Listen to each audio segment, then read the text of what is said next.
If you become a true Bitcoiner, you can go around without an identity. You don't need to introduce yourself. When Bitcoin number goes up and when people want to exit into Bitcoin, but they are not able to buy Bitcoin from an exchange because all the exchanges are banned now. 2030 post, I don't believe that there is a way to buy Bitcoin. You have to earn Bitcoin. Bitcoin is ready-made for them. But then when you go and explain it to them, it doesn't strike them that way. So how do we change that? Mutual funds sahi hai, sahi hai, sahi hai. Kya sahi hai usme? People who are in mutual funds not even beat inflation. When you have that frustration that I have worked hard, I have created value for other people, that is my life energy. I want a container for that life energy, a container that does not leak that energy. Then Bitcoin makes sense. It's like your battery. Like an antibiotic, Bitcoin is a silent revolution which is healing the system. You don't need to protest on the roads that rules change karo. You move to a new system. This system is the healing system. This system is the parasitic system which will kill the whole, so the parasites will also die. So you mentioned Bitcoin as a saver of energy. How Bitcoin helps you save energy? To see it as energy itself, you need to at least buy a small mining machine and mine it yourself. When you see how hard the mining machine works to produce a little bit of sats, then you understand that, hey, it's working so hard, consuming so much electricity to produce this much sats.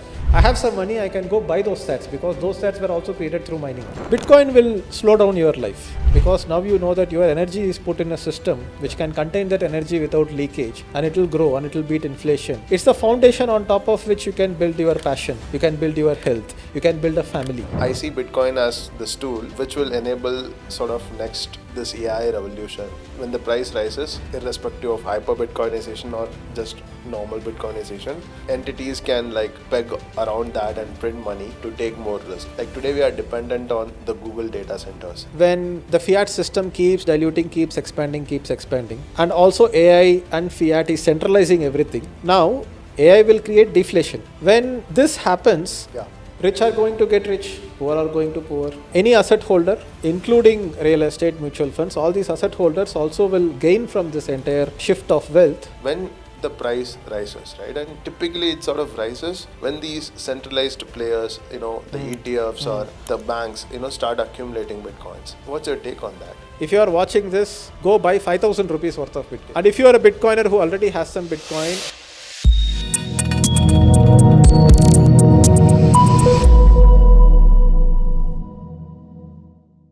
Hi Deepak, welcome to the show. Thanks for taking out time. I know you as the author of this amazing book called The Spiritual Money and as the founder of microstartups.com and also a digital marketing expert. For the sake of our audience, can you introduce more about yourself, the thing that you want all of us to know about? obviously I'm a Bitcoiner. That's how I like to introduce myself among the Bitcoin crowd, at least. They understand. But very short timeline without trying to stretch it too long. I did civil engineering, did not get a civil engineering job, got an IT job, rejected that offer, started a motorcycle blog back in 2008, ran it until 2012. It became the #1 motorcycle blog in India. Then I got married. Then hobby project like a motorcycle blog was not enough to sustain myself. So I needed to get a job. So I moved from Salem to Bangalore. Worked for 5 years in startups and corporate, including companies like Practo, Instamojo, Razorpay. The irony of it, I did not buy Bitcoin in 2016, but my employee ID in Razorpay was 21. Universe was trying to tell me, but I did not listen. Unfortunately, even though the people who I worked with, the friends, everybody was intelligent in their own way, nobody took Bitcoin seriously. They looked down on it, and some of them even look down on it today, which saddens me a lot. They are playing the fiat game very busily. I did not feel very belonged in the startup world. In the being an employee, I was not satisfied. I wanted to start some business. I started a digital marketing agency called Pixel Track. Ran it for 3 years until 2020. Then I started a digital marketing training company called Learn Today. Went ahead and bought learntoday.com, which I could have bought at least one Bitcoin with back in 2018. But Bitcoin comes to you, when you are ready, right? So I thought that I will make it into $1 billion company. I will dedicate my whole life for it. But at some point at around 2024, 2025, I realized that most of my goals were very ego driven in search for fame and validation. I did Vipassana 10-day course, and I was also starting to invest very little bit in Bitcoin back from 2022 itself. And it took time for me to differentiate Bitcoin from altcoins, see Bitcoin as energy itself than a coin or an asset or an investment. Suddenly, by 2024, to the surprise of my co-founder, I was not pursuing success anymore Okay. in the traditional startup sense. Okay. I didn't want any recognition. I didn't want any success metrics. I didn't want to raise funding for my startup. I didn't get also. That's another story. But it felt too difficult. And I was like, I'm not like built to work this hard. I want to chill. What's the point of life? Okay, even if I become a CEO of $1 billion company, I come on Forbes, Time magazine. So what? What does it change? You only have a day. Enjoy that day. And I think Bitcoin became an enabler for that. Rather than looking at Bitcoin as an investment, I'm now thinking of it in an angle where my energy is preserved in a highly scientific system, which no other system comes close. And every other system steals from you, while Bitcoin protects you. Yeah, so we can talk more about Bitcoin in this podcast as we go along, but that's me. So today, forget about all my identity that I did this startup agency or whatever. I don't really like even when people try to introduce me when I go to a college. They are like singing praises about me. Oh, he is a thought leader, international business expert. He has done a startup, this, that, TEDx speaker. Now I cringe. I'm like, don't even introduce me like that. Who are you? I'm Deepak. That's all. So that's a question that has become difficult to answer for me over a period of time. Okay. Got it. And that's very deeply rooted in the spiritual money concept of Bitcoin itself. Because if not for Bitcoin, I would still be like, hey, I achieved this, I achieved this. And trying to, look like I'm an important person and looking very miserable in that attempt, like a lot of people do. Yeah. Right? So Yeah. I have a question. Yeah. So you said like a lot of your friends, they are into this fiat system, while you sort of started to understand Bitcoin and how the whole system is rigged, and you got into it, right? So did you ever try to speak with your friends and try to explain Bitcoin and I did. make them? How was that like? I asked this question because I've spent considerable amount of time in educating business owners, employees, even technologists about Bitcoin, and I find that even the most intelligent of people are not interested in Bitcoin, right? Yes. If they are willing to spend time on in learning about Bitcoin, I think a large majority would understand it. But people are mostly disinterested. They are like, it's scam. So this is the common thing that I see, right? So I want to hear from you what your journey was like when you tried to explain Bitcoin to others. I've tried, I've burnt my fingers, I've got hurt, and I've decided not to try to orange pill these folks anymore. And the closest analogy that I can come with to understand the behavior of very intelligent people from IITs and IIMs who are extremely resistant towards Bitcoin as a new idea or a concept. There is this story I heard from Osho. I listened to Osho's audiobooks and I heard this story. It's an example, analogy. Don't know if it is true or not. There was this mental asylum, and India and Pakistan are separating. And the mental asylum is right in the middle of these two borders going. So the politicians come and ask these people, okay, now the country is being split into India and Pakistan. Yeah. Where do you want to be? Do you want to be in Pakistan or do you want to be in India? And these people in the insane asylum are like, what's wrong with this guy? We don't want to be anywhere. We want to be here. Okay. And then the politicians built a wall right in the center. And these became Pakistanis and these became Indians. Now, who is the mad person here? Whether the people in the insane asylum or the politicians who are trying to create a border between these two. The way I look at it is that for them, we are idiots. For us, they are idiots. And one of the reason why it's very difficult to unplug people from the matrix, looking at that way, because orange pilling, red pill matrix, that analogy runs very deep in our community.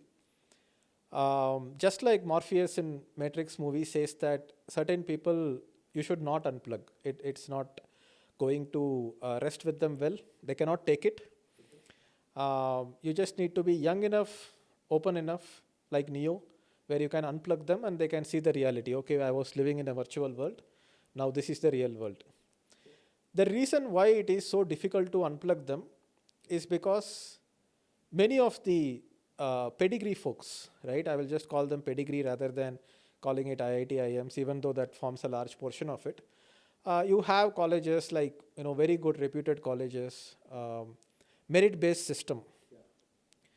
The system that works for them has been built on validation from fellow human beings.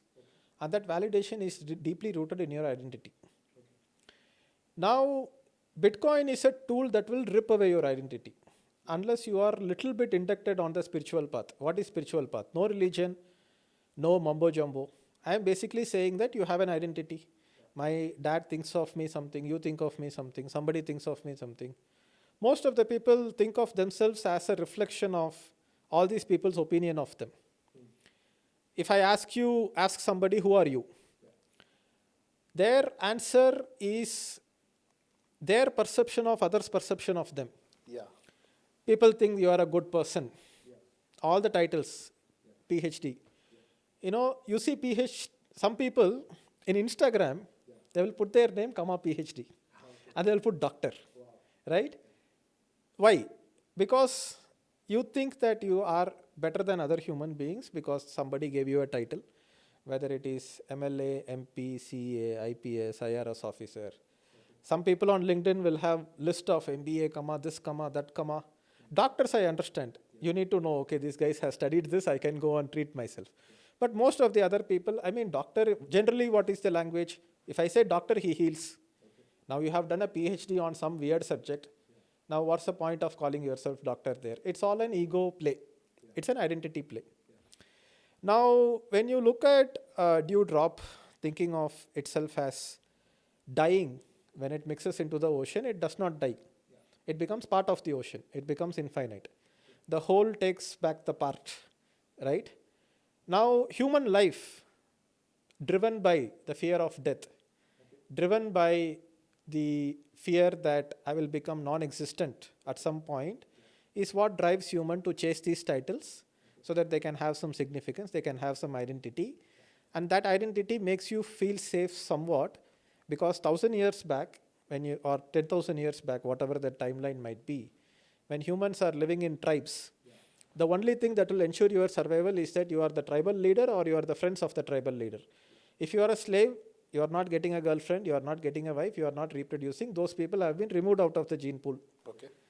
You need status. Otherwise, you are not going to survive. Technology has solved that problem. You could not communicate 1,000 miles. Today, we can do HD video streaming across 1,000 miles. Technology has solved the problem of requiring status as a requirement for survival. That technology is Bitcoin. Now, these people, for 10 years, 15 years, they don't realize that they are just consciousness.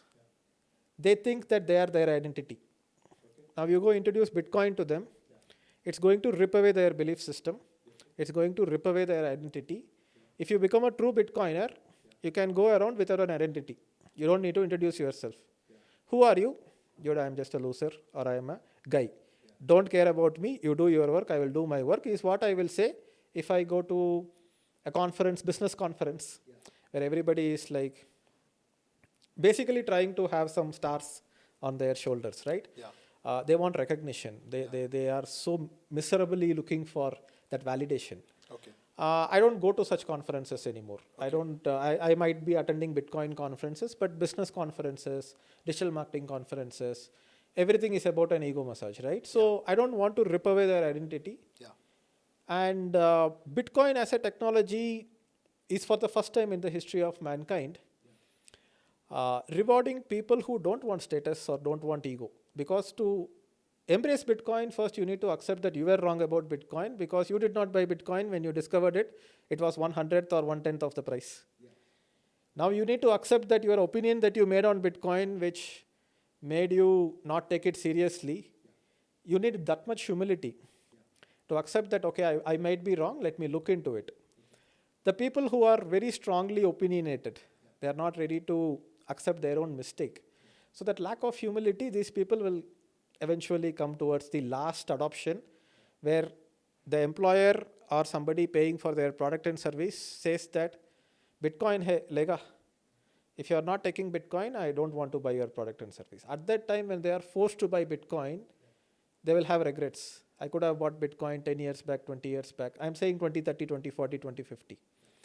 And at some point, Bitcoin will rip away their identity. And I feel sorry for them. The earlier you can do it, the more peaceful you will be, and you will gain from this new technology, where the wealth is shifting from the egoistic people to the spiritual people.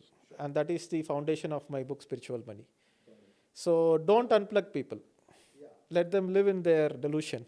So does that mean that Bitcoin is only for deeply philosophical and spiritual folks as of now?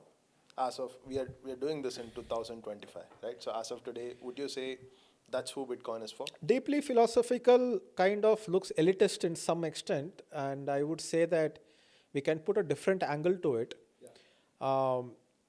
See, it's much easier for a beggar to achieve spiritual realization than for, let's say, a CEO of $1 billion startup or a VP of engineering of even $100 million startup, right? Because when you feel insignificant, when you feel small in this big world, you try to accumulate things. You want titles, you want recognition, you want fame, you want a bigger house, you want a bigger car, and you see yourself through the reflection of other people. Now, the thing with a beggar is that he thinks that if I have money someday, life will be sorted. He has hope. Rich people, let's say somebody who has achieved a net worth of 5 to 10 crores in the fiat system, will feel they have arrived somewhere, at least in the Indian context. Let's say internationally, even $1 million is such a big title, right? I'm a millionaire. So when people are trying to flaunt their millionaire status through cars and houses and get that recognition, it's like unlearning from that point becomes very difficult, right? Somebody who is accepting the fact, see, what I accepted as a fact is that, see, I worked at Razorpay. It's a $7.5 billion company now. And many people who work in startups, they get inspired by the startup founders.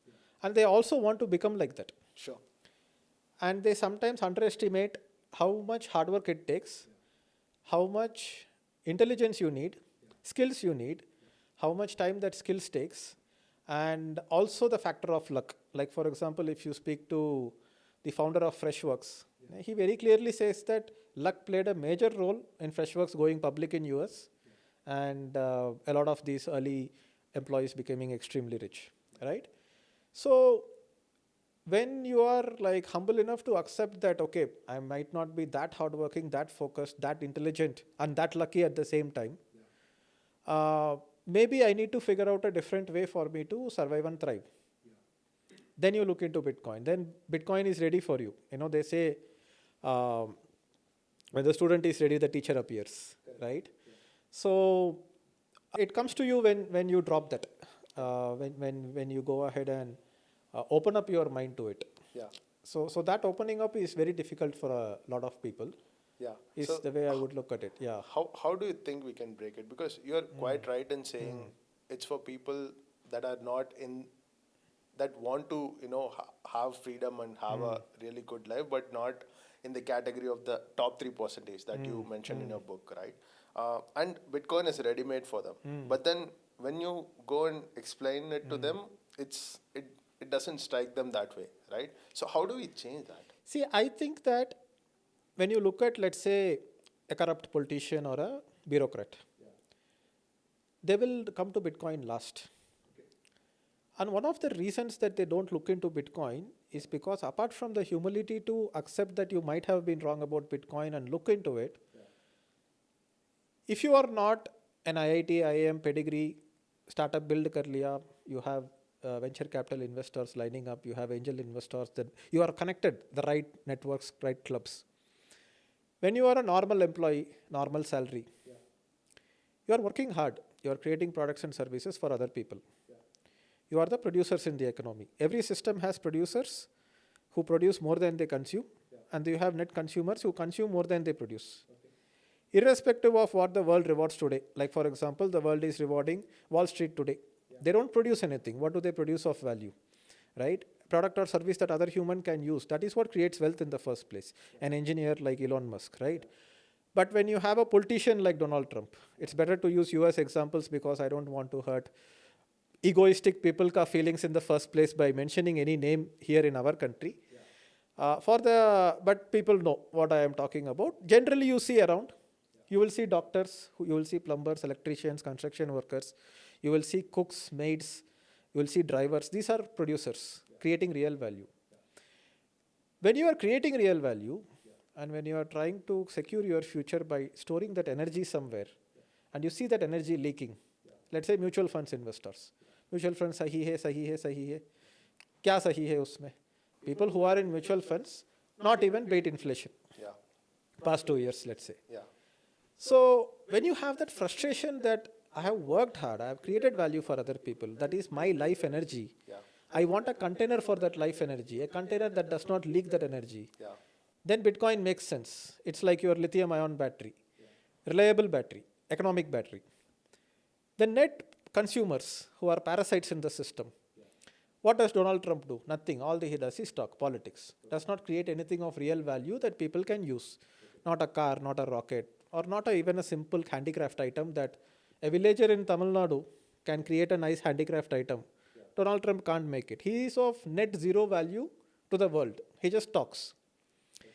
Now, the net consumers or the parasites in the system, the right word is parasite, they don't look at Bitcoin because their frustration of not being able to save the energy does not even exist because they did not do anything useful to create that energy in the first place. They did not create anything of value. Whether you took bribe or whether you got paid legally from people's tax money, people who are productive entrepreneurs, productive artisans, workers.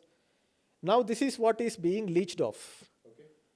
Now that is free money for you. Yeah. You sat, you did politics, you wrote some exam, you got some title. Yeah. Real kaam kahan kiya? Where did you do the real work? Yeah. Now because you don't have that problem of your energy leaking, because you never created the energy at the first place, the wealth is shifting from that part of the society to the part of the real creators. Okay. If not for Bitcoin, it's like a virus attacks a host. Yeah. The host dies, but with that the virus also will die. Yeah. From Roman Empire to Spanish Empire, everything died because of debasement. Yeah. Debasement is going on very clearly. Yeah. Now in this shift from fiat money and currency debasement, world which has been happening over and over and over again, this is like 2009 Bitcoin invention is like the center point. People in the future will look at, like today we say BCAD. It will become pre-Bitcoin, post-Bitcoin. It's 5,000 years before Bitcoin, 5,000 years later Bitcoin. Now Bitcoin as a system is a consensus, it's a language and everything. And my most exciting part about Bitcoin is that it is shifting to egoless people, the wealth, and it is also shifting to people who actually produce and create value for the humanity. Like an antibiotic, just this point, like an antibiotic, Bitcoin is a silent revolution which is healing the system. Okay. You don't need to protest on the roads that rules change karo. Okay. You move to a new system. Yeah. This system is the healing system. This system is the parasitic system which will kill the whole, so the parasites will also die. Okay. All the corrupt politicians today, like go on Bangalore roads, how many potholes are there? Yeah. The politician, the contractor, whoever was in that line, made more money, built a compound for themselves. Yeah. Inside there is a garden. You have a gardener, you have a watchman and everything. Yeah. How long, bro? Eventually you have to step out, no? Yeah. Why can't you build the whole country? Why do you have to just build your house from corrupt money? Yeah. Right? But no point in trying to become an activist. No point in trying to go ahead and become an organization which can expose this corrupt system, corrupt politicians, bureaucrats and everybody. Everybody watching this, no need to take offense, right? Even if, first of all, a Bitcoin podcast, a politician or a bureaucrat is the last one to see. Yeah. But if he has the patience to watch it until 10, 15 minutes down the line, the person watching this also knows, bro, you are a parasite. Accept it. Okay. Enjoy being a parasite if you want. No, but don't be in this like, no, I'm doing some moral work here. Nobody is doing moral work. A ditch cleaner or a sewage cleaner is doing more moral work, right? So my anger in the system, which all of us have, social media may be post or a potholes is this corruption. Uh, Channelize all that anger into understanding Bitcoin, understanding the technology, and talk about it. People who want to listen will listen, irrespective of whether this adoption accelerates or not. Number go up will take care of it. All the people will eventually come for the greed, stay for the revolution. That's the way I look at it. Very interesting way. How you put the current system as parasitic and Bitcoin as the antibiotic there, right? Very interesting way of looking at it. I think you are used to talking about Bitcoin to Bitcoiners, right? People who understand it. In this, the audience probably may not understand some of the terminologies you are using. So I'd want your help Sure. to explain some of that. So you mentioned, Bitcoin as a saver of energy, and debasement, which is the root cause of people not being to save energy right now, right? Maybe let's start with that. Can you help me and others understand Yes. how Bitcoin helps you save energy, and Yes. also, the concept of debasement? Yes. Yes. So before we get into that point, I also believe that rather than trying to orange pill non-Bitcoiners, make the existing Bitcoiners more toxic. That way they can go and make other Bitcoiners more toxic. I feel bad that the toxic Bitcoiners were not toxic enough that I got orange pilled back in 2016. Right? If somebody was believing in Bitcoin, why are you sitting and hesitating on the sidelines? Come hold my collar and give me a slap and say, bro, look into it. No. I knew people who recommended me Bitcoin back in 2014. I say, bolke chhod diya. Dude, if you believed in it, like, you should have made me believe in it, right? So now I know Bitcoiners who have 10% of their net worth in Bitcoin. I want to convert them into 90% net worth in Bitcoin rather than trying to get somebody off from zero. Because the guy sitting at zero will come when Bitcoin is at a million. They will come when Bitcoin is at 10 million. No doubt about it, right? It's a mathematical certainty which we understand. People watching might not understand why we have so much conviction because they have not put in the work. But anyway, if anybody is slightly orange pilled, they are the ones watching this podcast.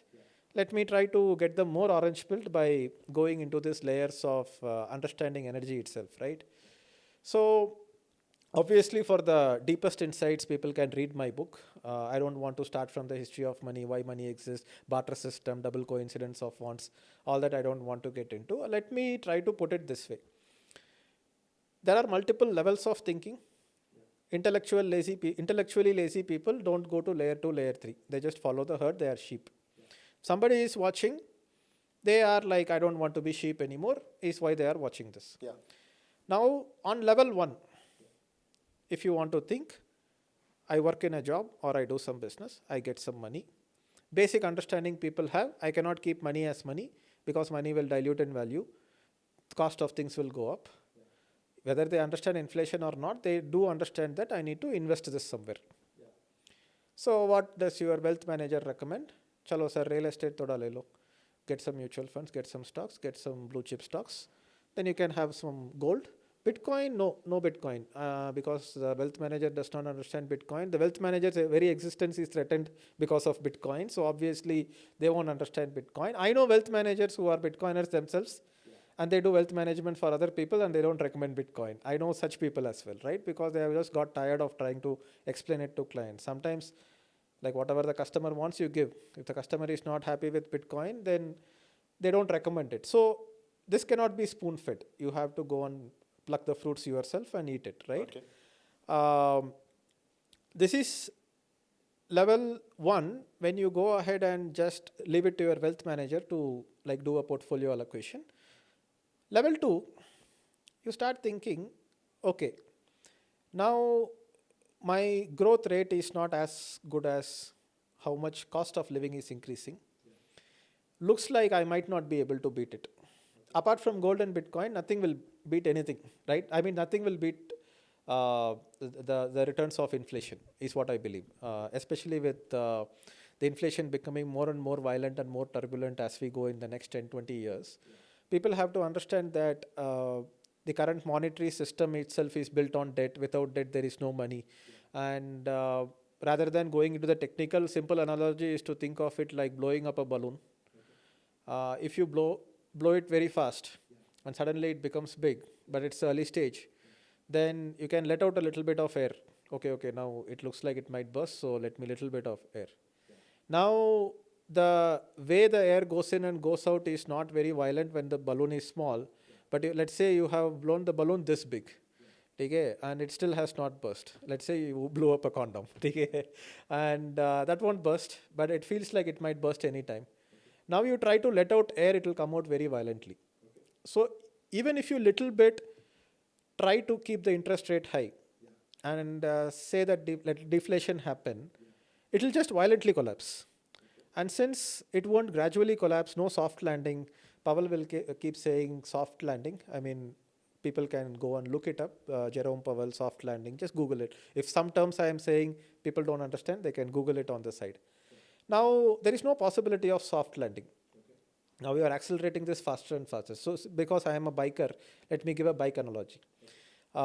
If I am going at 60, coming down to 30 is very easy. But if I am going at 200, coming down to 100 is very difficult, right? You have to be very focused, very channelized when you are going at 200 kmph.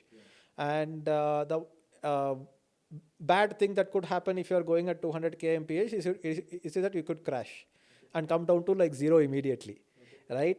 It's very difficult to like immediately come down to 100, right? So the faster and faster you go, your capability to slow down becomes more difficult, and too many variables are involved. Smallest, like if you are going at 200 in a bike, which I do not recommend anybody do, but I have been on a bike which is way more than 200. Smallest of hornet or a bee coming and sticking into your helmet could throw you off balance. Now imagine if I am afraid to slow down, and if I think that slowing down I might crash, and from 200 I go to 300, from 300 to go to 400, eventually I will crash, no? Yeah. That's what is happening with inflation, economy, current monetary system, current world order. Okay. If I keep interest rates high and let deflation happen, jobs are not happening, things are getting centralized, I cannot afford to do it, let's reduce the interest rate.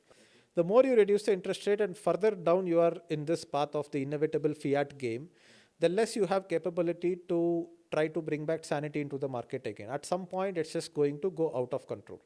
Government debt is going to spiral out of control. Inflation will spiral out of control. And the smallest effort to try to reduce the speed of inflation will threaten 2008 kind of financial crisis immediately. Imagine you try to reduce, you try to increase the interest rate 1%. Immediate threaten like full global economic recession, because the domino of debt will keep falling, and then the entire monetary system will kind of contract 90% and jobs will be lost, businesses will go out, and all that pain will happen, right? Now Bitcoin is a parallel system that will try to it's a lifeboat, the sinking economic ship, you get onto a lifeboat. So to think on this level, as I said, level 2, even before you get to level 5, which is energy, you first need to be a producer, which we talked about earlier. Yeah. I'm producing things. I'm not able to catch up. My parents were able to survive. Like my dad, family of 4, like 2 kids, mom, dad, 1,500 salary 20 years back, 20, 30 years back. 1,500 salary, they were able to raise 2 kids. School fees was 3 months once 100 rupees. That's how I did when I was in first standard, right? So now people are starting to see that, okay, there is something wrong in the system, maybe I will look into it. Then they will first not understand the difference between Bitcoin and altcoins. Crypto mein paisa dalte hain. They will go and put money in crypto. In one cycle, they will burn their fingers. Then they will learn Bitcoin more. Now, to see it as energy itself, you need to at least buy a small mining machine and mine it yourself. When you see how hard the mining machine works to produce a little bit of sats, then you understand that, hey, it's working so hard, consuming so much electricity to produce this much sats. I have some money, I can go buy those sats, because those sats were also created through mining. Maybe at a little bit earlier stage when there was less competition, but doesn't matter. It still took energy to create it. Now, when you look at your phone, iPhone is reliable technology, or whatever phone nowadays you get. You don't carry 2 phones. You don't carry a power bank with you all the time. You don't carry a cable all the time. Imagine if you have a phone and wherever you go, sometimes the battery suddenly dies. Sometimes you need a charge. Sometimes you need a power bank. Then you are always carrying 2 phones, or you are like having cables, chargers. then you are having a extra power bank, everything. Imagine how chaotic your life will be. Today you charge your phone in the morning, you go out, even if you go on a trip into a forest, you don't carry two phones because you know that, okay, it's that reliable, right? People who diversify, they are doing that because it's not a reliable system to store your energy. You worked hard, you made money, it's your energy, you have put it in service of other people owe you services back in the future. So you need to store your energy across space and time. Now that energy is what you are putting in mutual funds, stocks, private equity, gold, real estate, right? A very interesting point about real estate I have, which I will come to it a little bit later. But when people are putting their diversified energy in all of this, that's because no system is reliable. Imagine if phones are extremely unreliable, but you need phones anyway, you might carry 3 phones, 4 phones with you. Now imagine iPhone or the latest technology of phones, you don't have that reliability issue, so mostly you just chill with it, right?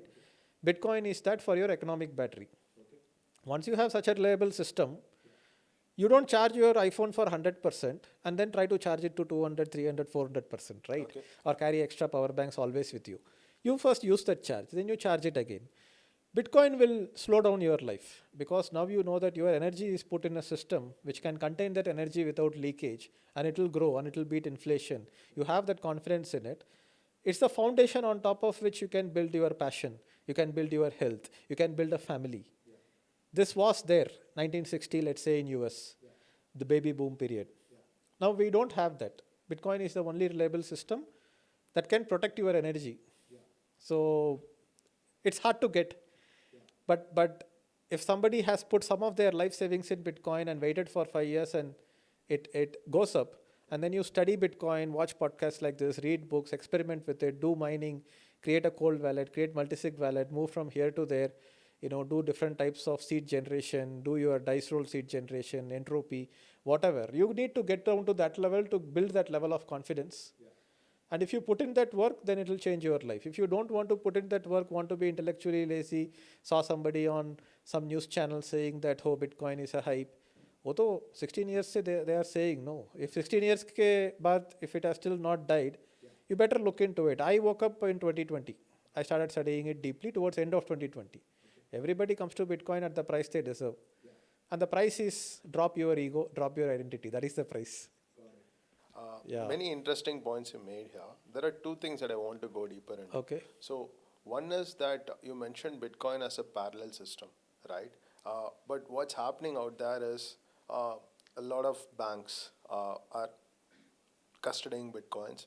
A lot of asset management companies, both crypto as well as fiat asset management companies, are custodying, Bitcoins. So, what's your take on this sort of institutional adoption, right? Because you come from this worldview of Bitcoiners and how it buys you freedom, but then there is this other thing happening where centralized entities, Bitcoin which is sort of, Bitcoin is sort of against the centralization. Bitcoin looks like it is infected with fiat sickness. Okay. Is the right way to put it, right? Yeah.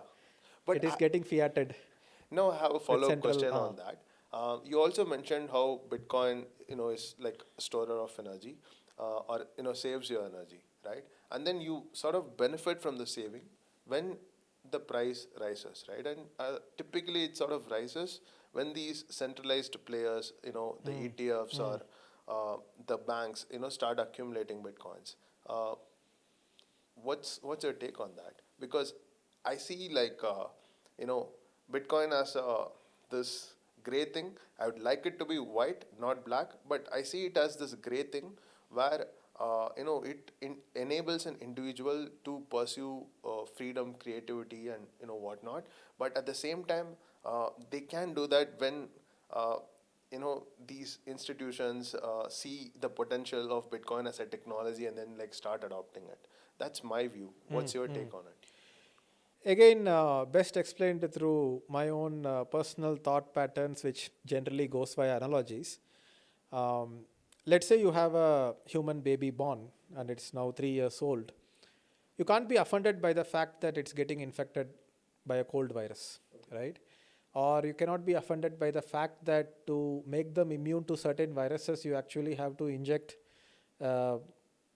defective virus, which is what is a vaccine, and make them immune to it.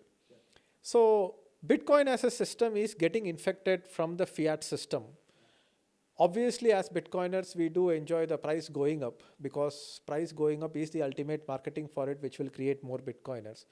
Let's say 3 million Bitcoin is left in the exchanges today. We just need 30 lakh people or 3 million people to buy one Bitcoin each to take it all out of circulation and drive the price up to infinity. But obviously, we cannot expect that to happen overnight. Maybe there is one person who watches this podcast, and maybe this podcast might take out 0.1 Bitcoin out of circulation.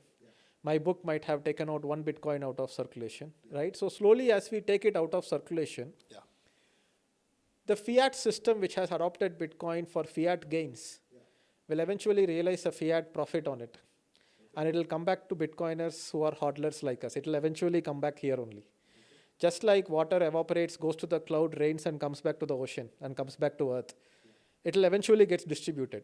And this is required for the price to go up. Because Bitcoiners who are enjoying the price rise are not like, okay, I 10x'd my investment and you exit. Because you will exit and put it on what? Right? You cannot like exit Bitcoin. Bitcoin is the exit. Right? People who have bought Bitcoin for $100, sold it at $10,000, are now buying back at $100,000. I know Bitcoiners who had 20, 30 Bitcoins. Now they are struggling to accumulate one Bitcoin, because now their mindset has changed that this is the future. Earlier they felt like they won a lottery. Now eventually, for Bitcoin to get full adoption and get into hyper Bitcoinization, these things has to happen, including the ETFs, including the Bitcoin treasury companies, because a company like MicroStrategy has basically put a funnel into the fiat system to funnel out fiat money into Bitcoin, because the amount of money in the hands of individuals like you and me in the entire fiat system, which was the parasitic system's negative point for us in the first place. Now Michael Saylor has put a hosepipe into the fiat system, and fiat is hungrily looking for returns. And all those returns will like come into Bitcoin eventually, because they just need those returns, right? Because as inflation catches up and governments keep devaluing your currency, the need for higher risk and higher investment goes up. But higher risk is only perceived by them. Good that they perceive it as high risk, because after 10x they will sell. And they will sell to whom? To long-term holders, to who are believers, who want to change the world with Bitcoin. There might be people who will 10x their wealth and then buy real estate with it.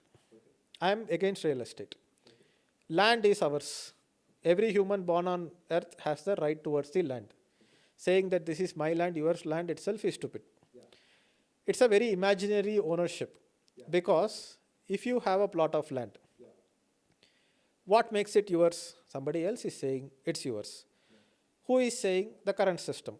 I am not saying it is this political party, that political party. I am not saying it's the government. I am saying it's the law, it's the police system, it's the political system. Everything included the system, which is built on top of fiat, is what is telling you, boss, this is your real estate. They give you a stamp paper. Now for that stamp paper, you have to pay 2%. It has increased from 1% to 2% here in Karnataka. Eventually, it will keep increasing everywhere until it becomes too painful that nobody wants to invest in real estate anymore. Now, okay, fine. Let's say I have a plot and I have a house on top of that plot. Some document says that, bro, this is yours. Now, the ownership is, how is it protected? Let's say I rent it out to somebody and some goons start living there and they don't vacate. If they don't vacate, I cannot sell the property. I am not able to collect rent from there. Now I will go file a police case. Then the legal system will get involved. If the police comes and tells that, bro, this is his property, please vacate. And if they say no, they will eventually have to resort to violence. So my property rights, my energy is protected through violence. You buy real estate if you want to promote violence. Your country's borders are protected by violence. You enter my border, I will kill you, right? Now, when you have a better technology, I mean, like, do you still use cab by randomly going to a cab aggregator place? No, you go to a cab aggregator app. Kunal Shah says Delta 4 technology. That 4 deltas better if you have a technology, you will never go back to the old one. You started booking Ola and Uber, you are never going to the previous. It's a significant change from the previous system. Bitcoin is Delta 4 You can say delta 4 for money, it's for economy, for technology, but I say it's a delta 4 leap for human energy storage, right? It's a delta 4 leap. So once you get into that level, you are never going back to the old system. Hyper Bitcoinization, when it hits, and I feel sorry for anyone who is a no coiner. If you are watching this, go buy 5,000 rupees worth of Bitcoin. And if you are a Bitcoiner who already has some Bitcoin, everybody you are trying to orange pill who you really care for, right? Not the other people you leave, family, friends. Tell them, bro, put 5,000 in Bitcoin or 2,000 in Bitcoin. If you lose, I will give you that 2,000. As a Bitcoiner, you know that you won't lose it. 4 years later, they will be like, what? 2,000, 10,000 ho gaya, aise kaise? Now they will start thinking and they will start reading about it. If I had bought one Bitcoin back in 2013 for $100 when I discovered it, I would have paid more attention to it, understood more, and then I would have eventually bought more and more. But the fact that I did not even put that 5K or 10K made me realize only in 2020 that I have to take this seriously, read the Bitcoin Standard book by Saifuddin, and then went ahead and became orange pilled. So now that is one more strategy which I have. Put 5,000, put 2,000. If it goes down, I will guarantee, or you think you made me a donation, or you think you gave, a lot of people give money to relatives. No, it never comes back. No, you give 5,000 to me and forget about it. One day it will grow, right? You wait for 10 years, that 5,000 becomes 2 lakhs, right? Something like that. Then they will, pay attention to it. So yeah, that's the way I look at it. Got it. You keep mentioning about this hyper Bitcoinization. Yeah. I have some thought on it, especially as you mentioned also Fed and Jerome Powell earlier, right? So the US government, has this $37 trillion national debt, largely incurred because they created this parasitic financial system, and they buy everything with the money that they print. Right? They can just print money to do whatever they want. Do you think Bitcoin could be an exit for the US government right now, and that's how hyper Bitcoinization would come to fore? A lot of people in the general fiat community, they are still like, the people who don't look into Bitcoin. Oh, you Bitcoiners just got lucky because Trump came and he is supporting crypto and Bitcoin is going up. In fact, if Kamala Harris had come, it would have gone up even more because their policies were more driven towards inflation. So I believe that we don't need the governments, we don't need ETFs, we don't need MicroStrategy to reach hyper Bitcoinization. Bitcoin will do what Bitcoin does. Number will go up. Slowly, eventually, it will go up. Where I feel hyper Bitcoinization will start happening is because there is a chance that yes, Trump has accumulated a lot of Bitcoin, his family has accumulated a lot of Bitcoin, their incentives align for the US to accumulate Bitcoin. But again, when you say the US has Bitcoin, the government has Bitcoin, there is always this question of who holds the private keys. And did you create a multi-sig wallet and give it to all the ministers and senators or whatever the leaders of the country might be? And what happens when an election happens and then new government comes? How are you going to pass on the keys? If you are passing on the keys, how are you going to make sure the old keys are destroyed? Too much of complexity here. I'm still unable to understand how countries custody Bitcoin. But irrespective of that, since we don't have so much insights on what might happen, Bitcoin still looks like a tool for individuals than corporations and nations. I believe that there will come a point where Bitcoin does what Bitcoin does. It goes to 1 million, it goes to 5 million, it goes to 10 million. And everybody is flying to Bitcoin as a safety net for protecting their energy. It might create a housing crisis at some point, because if you buy a house for 1 crore, you put 20 lakh down payment, you take 80 lakh loan. You buy a house to protect yourself against inflation, but you took an 80 lakh loan which is creating inflation. And people don't realize that. Oh, gar chahiye, very ego and identity driven. There is a feeling of proudness and there is a feeling of jealousy among relatives. They do it for that, right? So I don't have a house. I rent a house. I'm a son of the earth. That's how I see it. As much as possible, my identities are stripped off from me. I'm a human being born on earth. As simple as that. Now, the way I look at it is that when the fiat system keeps diluting, keeps expanding, And also AI and fiat is centralizing everything. The very reason AI exists now rather than 100 years later is because of the fiat system. Without the centralization of capital, you cannot run the servers required for AI or invest in that level of technology where people are dying out of hunger still in the world, right? Fiat system created AI. Now, AI will create deflation because AI will remove the requirement for, let's say, construction workers, cab drivers, cooks and maids also might be removed, right, at some point. When this happens, rich are going to get rich, poor are going to poor, going to get poorer. Any asset holder, including real estate, mutual funds, all these asset holders also will gain from this entire shift of wealth because as fiat expands too fast, all the asset holders get protected to some extent. Bitcoiners get protected the most, but we are also seeding a hyper Bitcoinized world. So we don't need to feel guilty that kuch bhi nahi kar rahe, number is going up, I don't need to work anymore. All the fiat asset holders also will gain, but that's your top 3%, let's say. Rest of the 97% of the population lives paycheck to paycheck. Now your entire cost of living is going up. My maid auntie has been working with me for 8 years. I pay her very disproportionately compared to what other houses pay. I've seen her house rent go from 5,000 to 17,000. They are struggling. This is capitalistic aristocracy. You can be a master when you don't know that you are a master without guilt, and you can be a slave without creating a revolution or protesting about it when you don't know you are a slave. That is the system we are living right now. Now, a very fast expansion of fiat in the next 10-20 years will create every asset holder to significantly benefit from it, because I know a lot of rich people who are completely not into Bitcoin, but they are still rich. But how did they get rich?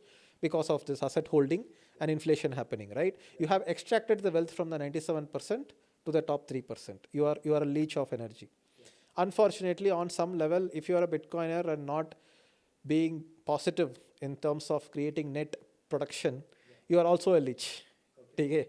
If you just got Bitcoin very, very early, and then you just got lucky, maybe you can consider it that because you could see the foresight that this could lead to a hyper Bitcoinized world, that's the reward that Bitcoin gives you. It's not necessarily leech of energy from productive people. You are actually creating that much value, because if the OG Bitcoiners did not buy and hold Bitcoin, Bitcoin wouldn't even have reached $5,000, right? They did that value because we are going to a hyper Bitcoinized world because of them.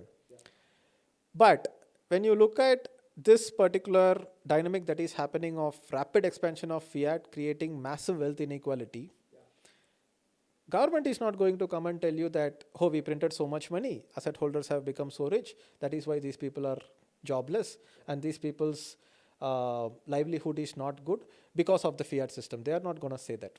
They are going to come and say that we need to redistribute the wealth. 97% of the votes is what they want, not the 3%, right? My dad was paying something like 10,000 rupees a year for property. It has become 10x. Now, when government starts taxing you left, right, and center, like 97% tax kind of theoretical limit ke liye, we are heading towards it. I believe that a lot of rich people might start running towards Bitcoin as a way to protect themselves. Bitcoin and gold, right? Because it can be self-custodied. It can be independent of jurisdiction. Let's say you are living in some banana republic. I don't want to comment on India for safety reasons because I am living in India. But let's say you are living in a banana republic. The government does not respect your property rights. You are going to store your energy in a system that protects your property rights, right? Now, when there is massive restriction on self-custody and buying Bitcoin itself, the only way people can acquire Bitcoin is by selling stuff for Bitcoin. Now, irrespective of whether the government buys, treasury buys, corporate treasury buys, or whatever, when Bitcoin number goes up and when people want to exit into Bitcoin, but they are not able to buy Bitcoin from an exchange because all the exchanges are banned now, theoretical future. Right now we have exchanges. We even have exchanges where self-custody is legal. When it is legal, go buy it now only. 2030 post, I don't believe that there is a way to buy Bitcoin. You have to sell your products and services for Bitcoin or work for Bitcoin. You have to earn Bitcoin. But very interestingly, when a bunch of people want to sell their service products to earn Bitcoin, you don't need to convert your Bitcoin into fiat and then buy your products and services with that fiat. Because these people are accepting Bitcoin directly, you start paying with Bitcoin. Now this becomes a self-fulfilling prophecy and a self-feeding cycle. More products and services are available because Bitcoin price is going up. These people want Bitcoin. Bitcoiners don't need to convert it into fiat because you can buy products and services directly with Bitcoin. We might be 30, 40, 50 years later into this, or this might happen in 10 years also. Bitcoiners are very bad at predicting, because once you get orange pilled, you expect everybody to get orange pilled very fast. It took 4 years for me to get to this level of toxic orange pilling, right? We underestimate it takes time, right? So let it take time. It will still give you the best returns compared to any other asset. When this feeding cycle starts happening, you are cutting out fiat from the entire Bitcoin ecosystem. Provided quantum does not break encryption, because nothing is 100% sure. Provided layer 2 builds reliably. There are issues with Lightning Network till today. I have done my research. It's not at a level where you can release Lightning to the whole world and ask everybody to transact in Bitcoin. As Bitcoin goes to 1 million, there will be more Bitcoiners, OG Bitcoiners investing into Bitcoin startups to build the underlying technology to build layer 2s and layer 3s. But when you start having reliable self-custody in layer 2, because not everybody can afford to self-custody in layer 1, you might pay $50 to $100 for a single transaction to move it on the layer 1, primary settlement layer. Provided all this happens, and I believe it will happen, and I do my part to contribute to it by talking about it, increasing adoption and everything. Provided this happens, suddenly overnight, somebody has $10 million and he is like, bro, take 10 million, give me 1 Bitcoin. Like, bro, I don't need your 10 million. What would I do with that 10 million? What will I buy with that 10 million? First of all, I won't buy any bulk thing with 10 million. I need maybe 500,000 right now to buy maybe a Ferrari. I will, the dealership is accepting Bitcoin. So suddenly when you start having no exchange rate, like for example, you see very small markets with very small currencies. There is no liquidity in the system. You want to pay with some kind of currency in some kind of banana republic. There is nobody to sell. US dollar will come to that extent sooner or later. People are not accepting the dollars for Bitcoin. That's when the guy who is offering 10 million will be like, chalo 20 million le lo. Because I have all this fiat, it's worthless and it's diluting. And whatever money I put this in, which is controlled by the system, it's taxing me to death. That I can't even save 10% of it. I don't mind putting 20 million for a Bitcoin. And that's when people will see, maybe it goes from 50 to 100 million like that. My personal prediction is that maybe we can look back at this podcast 5-10 years later, that around 2035 to 2040 is when you are going to have the hyper Bitcoinization period, where it will be almost doubling every 2 to 3 months. 100K today we have. Imagine 100K becoming 200K by December, goes to 400K by March, goes to 800K by July next year, and by end of next year it's at 2 million. Imagine the kind of psychological effect it will have on people. All the people who are saying, array Bitcoin, no future, array scam coin, all those people will line up. And that's where hyper Bitcoinization starts happening. And that will happen when you stop exchanging Bitcoin for fiat. And you do that when more people are accepting Bitcoin. And more people are accepting Bitcoin because they have no other way to accumulate Bitcoin. Very interesting. So this is my personal belief. It might work out this way, or it might take another route and still reach 10 million also. Maybe MicroStrategy goes to 10% of the supply, and just because of that it reaches 10 million. That could also happen. Yeah. I have a slightly different take on the timings. The way I see it, so far, Bitcoin price has been tracking M2 money supply, right? And you also spoke about house loans, right? And house loans are part of this M2 money, right? So I see a future where, the business cycle is ending right now. The tariff war is happening because countries are deciding how they want to deal with each other. Should America become a manufacturing nation again? Should India continue to be this IT services nation, or should we diversify into something? Should we go internally, just expand the market inside our country, or should we do exports and still continue globalizing? So a lot of these conversations are going. I see a future where this business cycle is gonna end, and then the next business cycle, the central entities are gonna print more money, but with Bitcoin price to track it, right? When that happens, I think Bitcoin price will rise. So hyper Bitcoinization for me isn't that far away. Oh, wow. It's probably like, I would say, you know, 2030, yeah, somewhere between 2025 and 30. 2030. Okay. I sort of expect it to happen. Um, that's sort of Rather than looking at hyper Bitcoinization as Bitcoin going to 5 million or 10 million, let's look at hyper Bitcoinization as the period which pushes more than 30% of humanity's transaction on the Bitcoin network. We could see it as hyper Bitcoinization irrespective of the price. If more than 30% of all the trade, individual trade, as well as national level trade, company level trade, state level trade, starts happening on Bitcoin, that could be called as hyper Bitcoinization. It's a very broad, very vague term which people just said hyper Bitcoinization. We have to really see, this has never happened in the history of mankind. We just have an intuition that it's going to happen. So it's really going to be fun watching this, and I could not be more happy, being born at this time, where there is this biggest shift in the information revolution. Also, we lived through from Nokia 1100 phone to an iPhone today, where you can watch 4K videos on your iPhone. The monetary revolution is something which is a very interesting time to live through. And rather than looking at, oh, I lived through it and I was aware enough to look into Bitcoin, understand it, and buy Bitcoin at a cheaper price.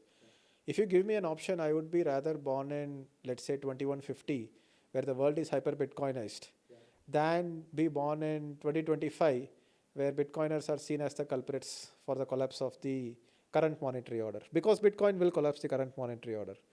People will blame Bitcoin for it, and the blame will be true. Because when, let's say, house owners start rushing into Bitcoin, to a lot of people have 2 houses, 3 houses as a portfolio. They are like, okay, I'm okay with one house, which is still something. Even though I rent now, eventually I will just have that one house so that I can live without a landlord, so that I can customize my house without fearing that I have to move out. One house is fine, which is a utility. But all the people who are using houses as a portfolio to protect their energy, if they start rushing into Bitcoin, a bank gives loan on a 1 crore property and it gives 80 lakh loan with an assumption that the price of that house is not going to go below 80 lakh. But if you have 10% of the house owners move into Bitcoin for returns, and let's say a bunch of real estate investors watch podcasts like this, then who do you think is going to be blamed? People like us. That, hey, because of Bitcoin, housing crisis is happening, right? Because of you, we got exposed. That's basically what they are saying. But they are saying that because of you, this is happening, so Bitcoin is bad. So ban kar do Bitcoin ko. So that way, if it gets banned, then I'm okay to comply, right? Maybe I go on a boat somewhere, right, for a vacation. So that way, when you look at the sovereign power that Bitcoin gives to an individual, uh, you can be a Bitcoiner, I can be a Bitcoiner. I transact with you on layer 1. It's as good as international trade. One of the book title ideas that I have for my next Bitcoin book, to predict how hyper Bitcoinization will happen, the title of the book will be called 8 Billion Nations, right? You are sovereign and you are a nation by yourself. Your personal identity is your own country, your own religion, your own system. And you get to a world where there are no borders. Utopian, yes, but we can dream big, right? If Satoshi Nakamoto did not dream this, we would not have Bitcoin today. So I believe that we eventually become 2,000 countries, 3,000 countries, then scatter more, become 10,000 countries, then we become 100,000 cities. Balaji Srinivasan talks a lot about it.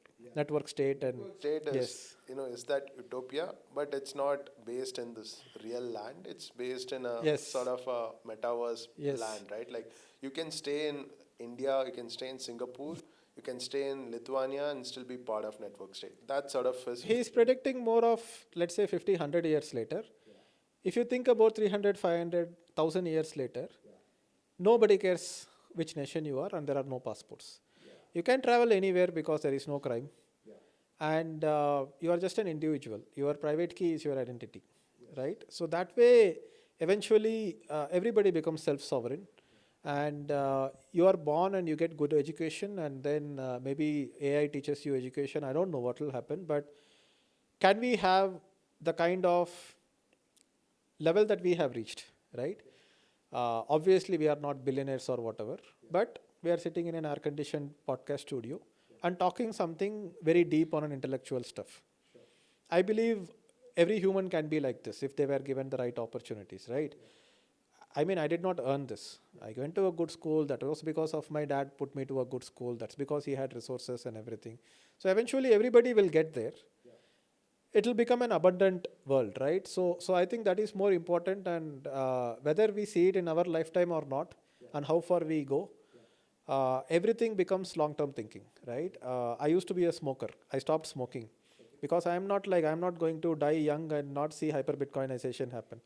What if I die in 80 years age and by 90 the world has become Bitcoin standard? Yeah. I want to live to see that, Yeah. right? So I follow a lot of Brian Johnson now. Yeah. I'm now starting to think about longevity, Yeah. yoga, health, vitamins, supplements, testing. I would have never had this luxury to focus this much on my health. You go look at my 2018 TEDx talk. I look like an old guy. Now I look like younger. Okay, I have more energy, more enthusiasm, and I've become more childlike. I've become like fun. I've become innocent. And I think that will obviously increase my health span, right? So Bitcoin is the foundation on top of which this has been built. And everybody deserves that. And I hope everybody gets it. Yeah, I think just to follow up on what you're saying, uh, this everyone needs Bitcoin, and you are trying to predict hyper Bitcoinization. I think hyper Bitcoinization will sort of coincide with AGI, right? When there is this intelligence that is so powerful that it can do, you know, anything that human can do, anything that the best human mind can do, and probably more, then what do we all have to do, right, in that world? And probably that's the time when you would have uh, the value of Bitcoin rise so high that people just live in the era of abundance, right? Yeah, of course. I believe that artificial intelligence will eventually get decentralized. It's already happening. Like more and more smaller companies are having access to exclusive models, and it is not only controlled by the NVIDIAs and the open AIs of the world. It's a technology just like communication was our first technology. What differentiated us from animals is that we can communicate. Because we could communicate, we could form a hive mind. We could do trade, we could do exchange. We could specialize on one thing. Not everybody needs to hunt food. There are some people hunting food, some people fishing for food, some people building huts, some people healing people. So division of labor is what has created this humankind into a wealthy place. And people using artificial intelligence, speeding up the process of execution of everything, will definitely lead to a place where there is a massive abundance. But I also feel that there is a risk that AI becomes extremely regulated and centralized. That small people are not able to use AI models, while all the AI models and basically iRobot kind of scenario. There is a central big organization with a very close government nexus, which is closely related to violence. That government gets its power through violence, legal violence. Now this corporation is deeply connected with this government, and they give you robots. The robots will cook, clean, do construction work, drive your cars. I mean, self-driving cars are obviously robots driving cars, except it's not a humanoid robot like iRobot, which is driving car. Uh, when when this becomes extremely centralized and this abundance becomes so much, now this company creating so much cash flow and wealth, where are they going to store it? They have to go and store it in Bitcoin only, right? And let's say these companies, founders, VPs, the investors become extremely rich. What are they going to do with all that? They are again going to sell it back into the market, right? So Bitcoin can also create like a balancing force for the centralizing force that is AI. That because now you are operating on a Bitcoin standard, the centralizing force that AI is in the fiat system will become eventually a decentralized force. You might have some, let's say, early investors move out and start their own AI companies. And there are some people like, like breaking away that whole centralization can be enabled only by Bitcoin. We are totally cooked, totally fried, destroyed as humans. If you are having AI and AGI in a world without Bitcoin, both AI and Bitcoin are kind of checks and balancing each other, right? That's the way I look at it. But I think we have to see this. evolution with too many variables involved. It's like imagine trying to look at a reptile and then trying to predict that, okay, after 2 million years, what will this reptile evolve into? We can backtrack it. Yeah. Connecting the dots back, it will look obvious. Connecting the dots forward is very, very difficult, right? So we can do all these predictions on how it will actually play out. I'm planning to write a book on almost 7 different scenarios on how hyper Bitcoinization can exactly play out. With totally fictional kind of writing, right? Just my imagination. A bhi ho sakta hai, wo bhi, I think all intuition based. No science, no logic. People might read it and feel like I'm a stupid also, but that's just to scratch their intellectual curiosity. So let's see how it evolves. Exciting times ahead. Yeah, makes sense. For me, I I have also many thoughts on this topic. The way I see it, Bitcoin is going to be an enabler for AI, because you spoke about how we have advanced sort of as a society because we were able to print this money and sort of take risk, right? I see Bitcoin as this tool which will enable sort of next this AI revolution, right? Whatever you want to call it. When the price rises, irrespective of hyper Bitcoinization or just normal Bitcoinization, uh, entities can like peg around that and print money to take more risk. Like today, we are dependent on the Google data centers, right, for us to innovate on AI. But that's Google is again too centralized.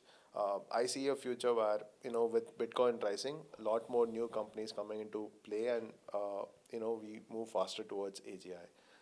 Anyways, we sort of went on it. That could be another one interesting point that I think about when we think about fiat versus Bitcoin, is that fiat is also an enabler for Bitcoin, ironically, and Bitcoiners might feel like very offended by that statement, but when you, let's say, start working at 20, work very hard until you are 30, and then you have made good money, you have saved, invested, maybe for the next 20 years you can just focus on your health and fitness also. Little bit of that you have to do. You can't be like, from 20 I will just focus on my health and fitness and not even make enough money to have like a decent living, right? So you have to go in that path and then turn back and come in this path. Similarly, if fiat did not exist, if government did not exist, if military did not exist, military cannot exist without government, government cannot exist without fiat, but military created internet in the first place. And without internet, we can't have Bitcoin. So we went in that fiat route, and that enabled Bitcoin, right? Without that centralization, this decentralization won't be possible. If there was no taxation by the government and all that taxes invested into egoistic politicians' desires to conquer other land, we would not have had that coordination to create internet in the first place. Now that we have internet, now that we have satellites, GPS satellites, communication and everything, like, okay, too much, we have gone this far. Just like a 40-year-old IT employee realizes that if I keep doing these meetings, travel, no workout, no healthy food, then I will die sooner, and suddenly turns around and says that, okay, I'm quitting, I have enough money, now I will focus on my health, I will grow a vegetable garden, and then start going in this route. The whole world went in that fiat route, took a U-turn. Now you're like, bro, enough. This is not going to end well. Everybody is going to die. Come in the Bitcoin route. So sometimes Bitcoiners act as if Bitcoiners would have existed without fiat. Fiat enabled Bitcoin, right? Of course, Bitcoin is the riposte for fiat. Fiat is the finger that pointed towards the moon. Don't get stuck on the finger. Look at the moon, right? Yeah. So Deepak, we have had a great conversation so far. I'm sure a lot of people watching this podcast would have understood the concept of Bitcoin, how it saves energy and stuff like that. Now, for these curious people that want to learn more about Bitcoin, what would be your suggestion? How should they go about it? A lot of people are not able to invest in Bitcoin and move more of their net worth into Bitcoin because they don't have the time to study Bitcoin. The fiat system had made them so busy. Mom, dad, both working, kids are busy. Now you have to do projects for the kids. They are just having like this full busy lives, and they don't have time to look into Bitcoin. So first thing that I would tell them, I mean, watching this podcast is a good start. If somebody is watching this, they are spending some time and energy into studying Bitcoin. So what I would recommend them doing it is that go just study more. Yeah. You have heard of this term called Bitcoin self-custody. Yeah. Just go to YouTube, search for how do you self-custody Bitcoin. Yeah. Go to ChatGPT, ask for what is self-custody. Let's say you buy gold. You have some 5 lakhs. You go buy 50 grams of gold. Earlier I used to say you go buy 100 grams of gold, but now the price has doubled. Now you got 50 grams of gold. It's a bearer asset. You hold it in your hand. There is no name attached to that gold, that this gold belongs to so and so, just like other assets that you have in the system. Now when you think about you hiding your gold somewhere deep inside, dig a 100 feet deep hole and hide it into the Himalayas, nobody can find it for hundreds of years. That's what Bitcoin self-custody is. You can think of it as a suitcase with a 3-digit number lock. It is mathematically represented as 10 power 3 because it goes from 000 to 999. If you want to break open the suitcase by unlocking the lock without breaking the suitcase, you want to like open the suitcase, you have to try combinations from 000 to 999. At one point you will unlock it. Now this complexity of password is 10 power 3 only, 1000. Bitcoin's encryption as a digital locker is 2 power 256, which is more than the number of atoms in the universe. Just have to trust the mathematics is that nobody is going to randomly stumble upon your wallet. If you are so paranoid, create a multi-signature wallet, you are sorted. You have increased the complexity even more. Now, self-custody is basically an encrypted wallet with a 256-bit key. You have a 256-bit key, keep it with you, don't reveal it. It creates a public key. On that public key, you can receive Bitcoin. This is one angle of approach to study. Somehow gets your hands on $5 or $10 worth of Bitcoin. Try to put it there. I will not name any exchanges, but figure out an exchange which can legally allow you to self-custody. As of now, whatever we spoke on this podcast, as of today, is legal. Future may it can become illegal. Maybe Bitcoin itself is declared as illegal. A lot of people are like, oh, what if the government declares it as illegal in the future? I don't want to buy Bitcoin right now.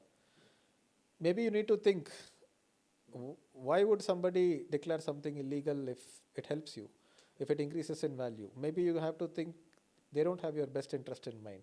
Then do what is right for you. So I will leave them with that thought. But as of today, there are exchanges which people can find out just with a little bit of Googling and research. There are exchanges which will allow you to withdraw the Bitcoin from the exchange to your wallet, and your wallet is created through 256-bit encryption. Now, obviously, it's like learning swimming. You cannot learn swimming by watching a podcast about it. You have to go and practice. And this needs time. So the first requirement is that can you slow down a little bit? Maybe say no to that promotion. Maybe say no to that extra side hustle that you are doing while you are doing a job. Maybe say no to another business if you are already a businessman. Right? Slow down. Because I can tell it with 100% confidence that rather than investing your time in doing an extra side hustle, investing in time in starting a new business, investing time in doing some earning activity, and leaving it to your wealth manager to put that money into whatever your instruments are, sahi hai, nahi hai, or whatever it is. The time that you invest in learning Bitcoin will give you a better ROI than all the things that you are doing. I know a friend who has 20 different businesses. He has invested in all the different businesses. He has this one, that. I mean, like, why? You are playing this fiat game, no? Now it's sucking away so much time. There is a meeting here. There. People take glory in having a busy day.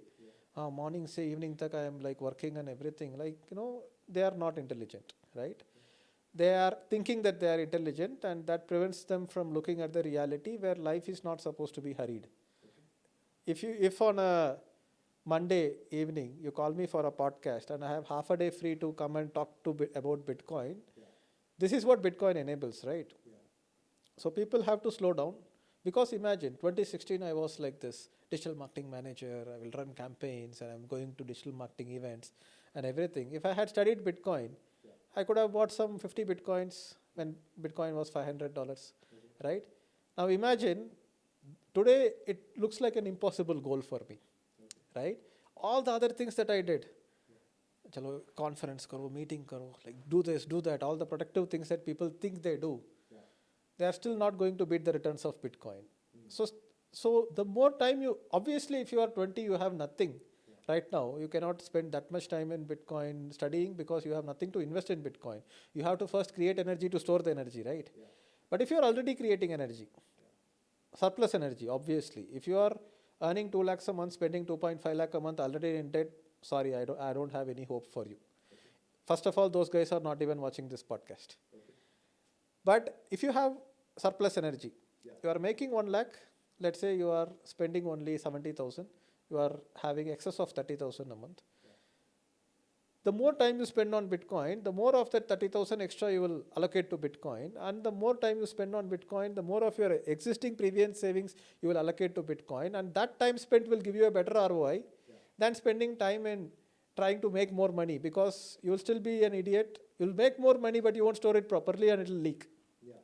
Right? So I would recommend people to maybe read my book, Spiritual Money, read Bitcoin Standard, read Broken Money by Lynn Alden. A lot of good books are there about Bitcoin. One by Price of Tomorrow by Jeff Booth.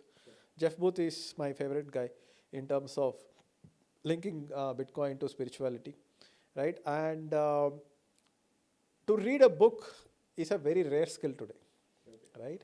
Intellectual laziness. Stop being intellectually lazy. That's what I would tell people. Like, get down that path. Just because I told you so, put some 10,000 in Bitcoin and forget about it for 3 years. If you are so busy and don't even have time, at least do that. No. What's the worst case that could happen? 10,000 will go to zero. So what? According to you, not according to us. So once people get into that, they will get into that rabbit hole. Then they will be on their own. You just need to go to that escape velocity. A lot of people that I meet have this question of self-custody versus central exchange. Do you think we should answer that question, or do you think people, when they learn about Bitcoin, will figure out what to do? I mean, level 1 is obviously to open an exchange account, put some 5,000 and let it sit there. Then level 2 is that put it on a hot wallet. Then level 3 is that put it on a cold wallet. Then level 4 is that put it on a multi-sig wallet. Then distribute that signatures across geographical locations. Then if you have so much net worth in Bitcoin, distribute across different jurisdictions. Sure. Then level 5 is that you create a mining machine. Then level 6, level 7, you become a toxic maximalist. You write a book about Bitcoin. You do podcast about Bitcoin. I think everybody has to become a mini influencer among their family circle, convincing other people that stop investing anywhere else. Like, it might not be relevant for people who are 60 plus years right now, because they might not feel like, even if it has a future, how does it matter to me? Because for me, my investments has worked. I've built a family. Now kids are there, grandkids are there, let them take care. Very, very difficult to orange pill. I have felt that anybody in 60 plus, almost impossible to orange pill is what I am feeling right now. It's best for people who are middle class. Rich people, the people who are earning money through unethical means, the parasites, don't have a problem of my energy is leaking, because it's not even your energy in the first place. So what, it leaks? It's free money for you. And very rich people, they have offshore accounts. They have maybe so much money. It's like just tagged as, they don't even worry that inflation is eroding my savings, right? We have people in India who are like Pablo Escobar rich, right? They have cash stacked there somewhere. They're not even worried that the cash is losing value. Their worry is that I should not get caught with this cash. So it's not for rich people. Very good real estate still appreciates well, as long as rich people are still looking at real estate. Very poor people, or rather than saying poor people, I would not demean them by saying that. Let's say productive people who are working hard, but unfortunate to be in a life position where they are just living hand to mouth. And every man has this need to have a wife, to have kids, and to provide for a family. Every man deserves that, right? So when they do not have any inheritance or have surplus energy produced and invested into assets, and they live paycheck. I know people who earn a lot. They earn, like husband and wife together earn 5 lakhs a month, and they spend 5 lakhs a month. And they sit on zero savings except one house, for which EMI is also part of their monthly expenditure. Kids, dogs, charity drives, everything, international vacations, right? Now you are also poor only, because you are not creating any surplus energy, you are not investing anywhere else. Now the people who are like poor in that sense, who are living paycheck to paycheck, no matter how much you earn, how much you spend, you don't have any energy surplus, there's no point. So Bitcoin is not for those people also, because they don't have the surplus energy to put that energy into Bitcoin in the first place. It's for the people who can be happy with maybe, bro, I worked 5 years very hard and I was absolutely frugal for the 5 years. Let's say 20 to 25. The math is, let's say 20 to 25, if you have worked very hard, stayed very frugal, saved money, and held one Bitcoin, you are probably the one who is going to enjoy it the most, because you have saved that energy into, let's say, one Bitcoin. That one Bitcoin is going to make you insanely wealthy if you can just not spend that for another 5 years, and then maybe slowly start liquidating, like, okay, 2031, to fund an entire year of extravaganza, including international vacations, buy whatever you want, maybe you liquidate just 0.1 Bitcoin. Then 2032, you won't liquidate 0.1 Bitcoin. You will liquidate 0.05 Bitcoin. Your wealth will grow faster than you can spend it, as long as you are not spending it on stupid stuff like egoistic stuff, right? You got into here because you dropped your ego. Then don't use Bitcoin to build it, which is what a lot of people are doing right now in Dubai. People who have 100 Bitcoins, 500 Bitcoins, they are driving around Lamborghinis and everything, and they are intolerable, right? It has come into their ego. And those people will spend it off, and eventually they will spend off all their Bitcoin. Their children will spend off all their Bitcoin. It will come back to the people only, right? So it's fine that inefficiency exists right now, but it's for the middle class. It's for the people who can just about have this frustration that I'm creating surplus energy, but I don't have a reliable system to store that energy. Yeah. They are the ones who should take Bitcoin the most seriously. Got it. Got it. Makes sense. And I think you have also given good guidance on how people should think about learning more about Bitcoin. Yeah. I have one final question, right, as we wind up this conversation. So, Bitcoin is, you spoke about it as, a saver of energy, how it allows you to pursue creativity and freedom, right? I would want to hear from you how Bitcoin has changed your life. I know you as an avid biker that bikes sometime in Kerala, sometime in Himachal, sometimes in even Japan, right? Yeah. So I would want to hear that story from you, because that could also inspire people about pursuing Bitcoin, because they can also, enjoy this sort of freedom and creativity in future if they learn. Yeah. More than Bitcoin enabling you financially to kind of slow down, not be always working, and have the wealth to pursue your passion, more than that enablement, I believe that Bitcoin gives you this change of mindset, that you don't need to chase validation, ego, status, success anymore for making sure that you survive, right? So I have friends, let's say almost all the wealthy friends that I know of, they have a house, they have one or two cars. One of the car is at least a German car. They're always busy. They're always attending meetings. They're doing their next project. They're buying their next house. Around 38, 40 years of age, this is what all of these people are doing. Death will come at any time. You don't know when you are going to die. You don't know whether you will have the energy to enjoy life the way you want. And some people have not even figured out what is it that they enjoy. That even if you give them 100x the wealth that they have right now and tell them stop working, it becomes like an emptiness for them which they cannot handle, right? So the way it changed my mind was that my dream was, okay, build $1 billion company. But why was that dream existing in the first place? I will become famous, not because of what the $1 billion can buy.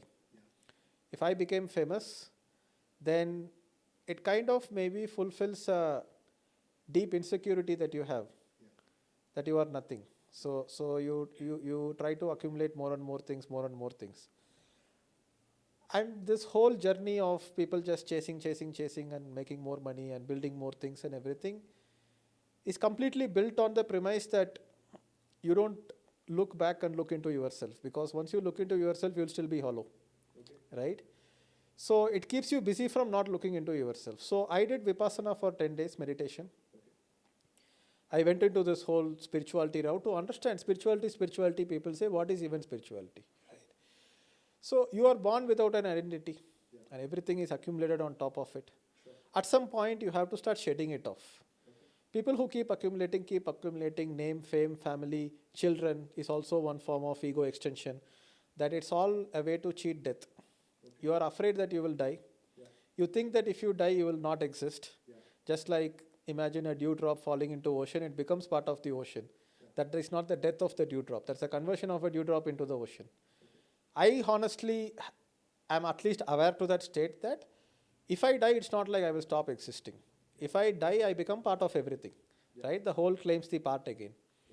Now, I don't know whether this is like, Sadhguru or Osho level of spiritual awareness, or whether it's my own small understanding of how I look at life.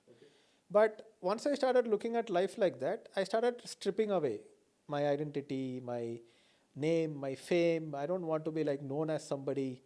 Why? Because if you keep accumulating, the Grim Reaper is coming for everybody.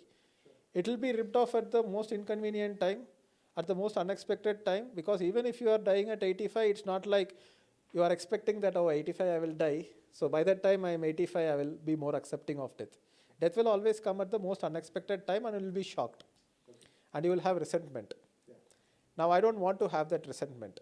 And I don't want to prove myself to anyone. I don't want to prove that, hey, I am successful, right? So once you drop that, then I suddenly realized that minimum level of basic necessities के लिए जो पैसा है, how much ever money you have, that's more than enough. If you are rich enough to order ice cream in 11 o'clock at Swiggy, you have made it. That much of wealth is enough. Now the real wealth is time. What do you do with your time? Write books, read books, talk stupid stuff like this on a podcast, right? Take my bike and go on a ride with a bunch of friends. If you see in biking groups, there is no ego. Whether some guy has a 30 lakh bike and whether some guy has a 2 lakh bike, we are all brothers. You fall, I help. Either way. You go in car groups, everybody is flexing their muscle. BMW 5 Series hai mere paas. I won't talk to you. You have a small car. That is like, so prevalent among people.